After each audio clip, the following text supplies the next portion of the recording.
Good afternoon. I figured I'd just pop in. Um, Quick lunch nugget. This is Dr. Katrina Esau, the creator and founder of the Whole Academy. Whole is wives healing openly, leaving him exalted.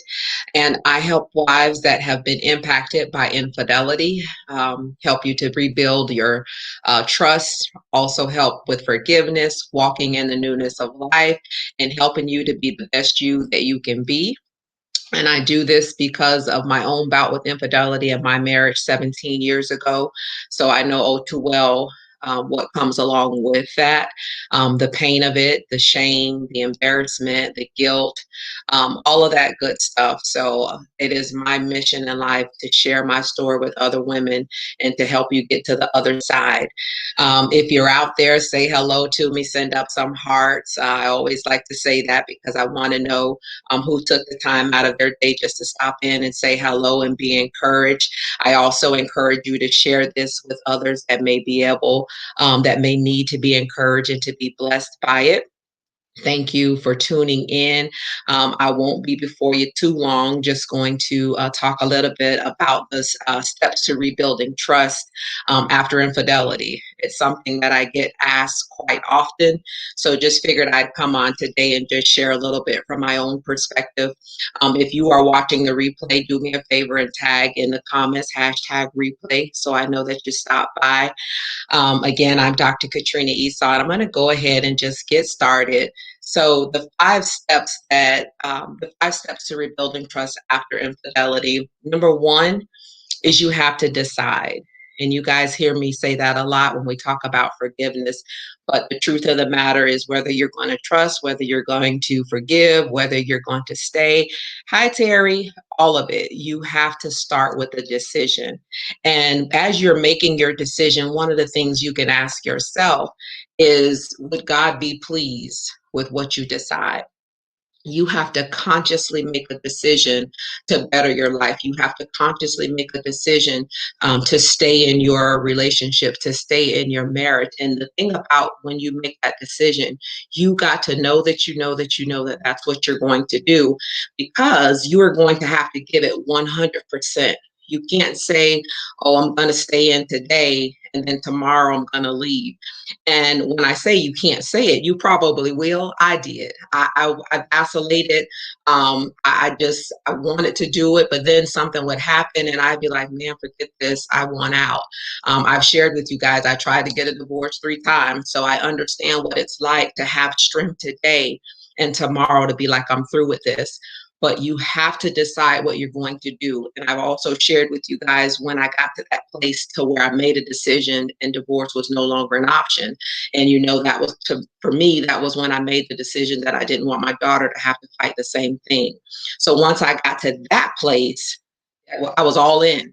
And so I had to get to a place, no matter how I felt, no matter what happened, I had to continue to fight the fight. I had to continue to put my hands to the plow, regardless of what I saw, regardless of what was happening, regardless of the fact that it seemed like nothing was moving, nothing was changing. I had made a conscious decision that I was going to fight for my marriage. And so that's what I put 100% of my effort into.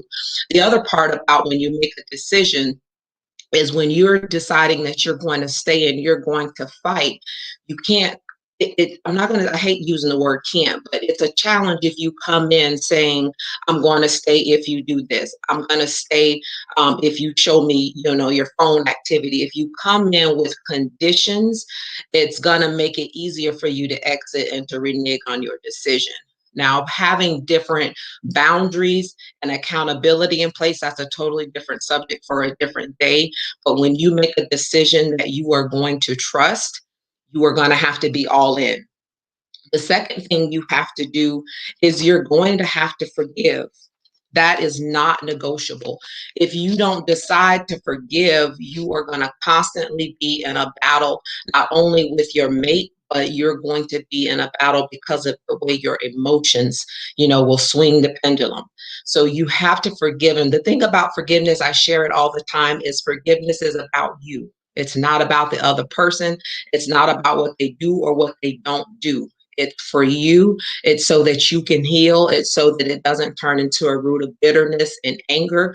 And if you say that I'll forgive you, but never forget, that's not true forgiveness. So that's the thing that you're going to have to make some very tough decisions. You're going to have to do some introspection. You're going to have to reflect, and you're going to have to be concrete about what it is that you want out of your marriage and out of the decisions that you're making. As I often share, my goal is not so much to tell you what to do in your marriage. My goal is that you get healed, that you get whole, and that you be the best person you can be, because you are going to need to be physically present 100%, whether you decide to stay in your marriage or whether you decide to leave. So I care about you as a wife and as a woman and want you to get whole. So, the third thing that you have to consider when you're talking about rebuilding trust after infidelity, trusting God. You are gonna have to trust God in this. And the thing about trusting God is you have to trust that He is more than able to do what you're asking Him to do. He says He holds the king's heart in His hand and He turns it whichsoever way He will. You're gonna have to trust that He has the ability to heal your marriage. You have to trust that He has the ability to heal you first and foremost. And then you also have to trust that He has the ability to work in your spouse's life as well as your life. So you have to put yourself in a place where you are 100% trusting God to do what only He can do. In His presence comes revelation. So that's why one of the steps that I teach you in the academy is that you're going to have a vertical relationship, because there's going to be days where you don't know what to do. And you are going to need the guidance of the Holy Spirit. You are going to need the guidance of your higher power. You are going to need the guidance of the Holy God, the one that knows all, the one that tells the lightnings where to hit. That God, you are going to need to tap in to what He is saying for you and for your relationship. I can tell you one thing, but I don't know what God is saying to you. So it's important for you to get it from God for yourself, so I can only encourage you and teach you and show you how to build a relationship with God, but you're going to have to put in the work. You're going to have to trust that God has the ability to heal you, to heal your marriage, and to heal your spouse. The next thing, I kind of touched on it a little bit earlier, is discussing boundaries.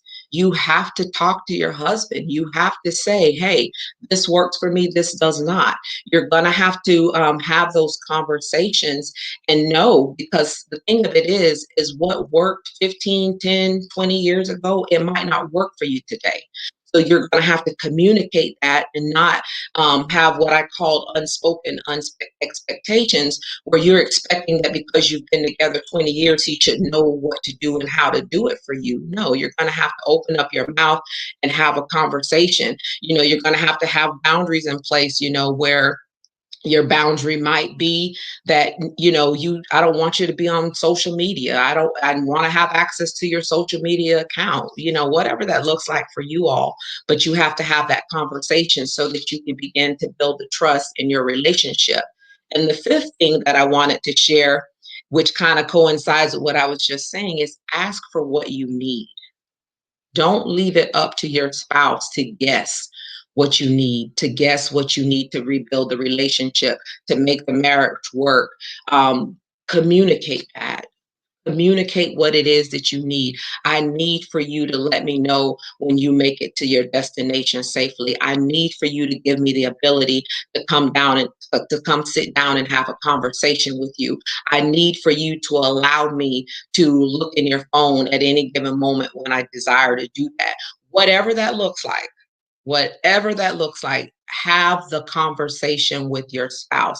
And if you take those steps, if you make a decision, if you forgive, you trust God, discuss boundaries, ask for what you need, you are going to be well on your way to rebuilding the trust after infidelity.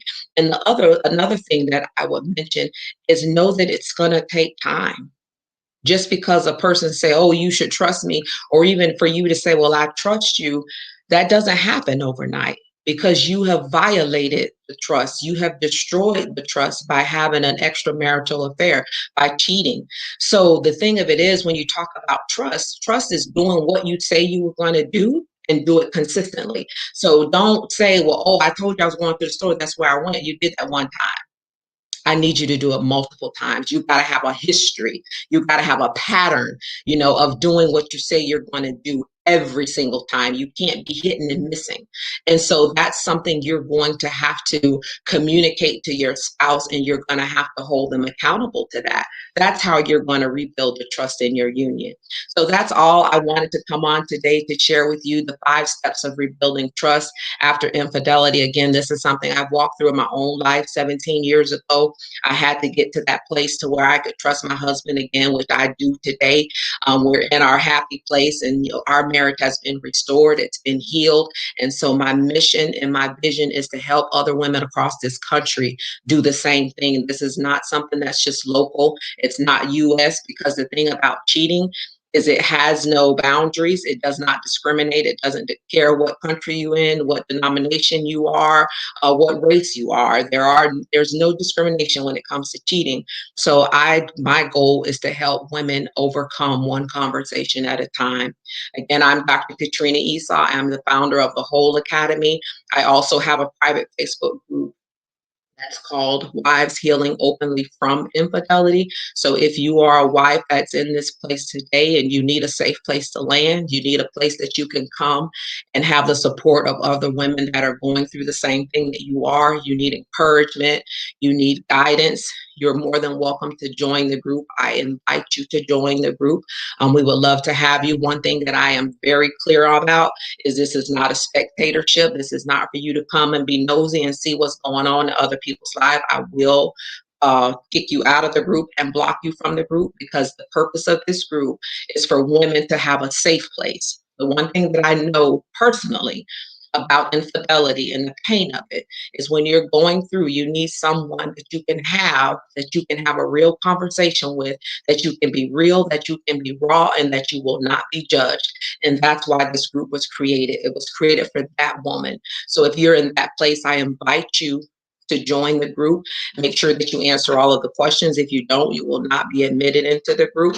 And so thank you. Thank you for your time. Again, if you're watching the replay, give me a hashtag replay in the comments so I know you stopped by. Don't forget to tag a friend, send up some hearts, share it on your timeline, share it with a friend that you know that might need the encouragement.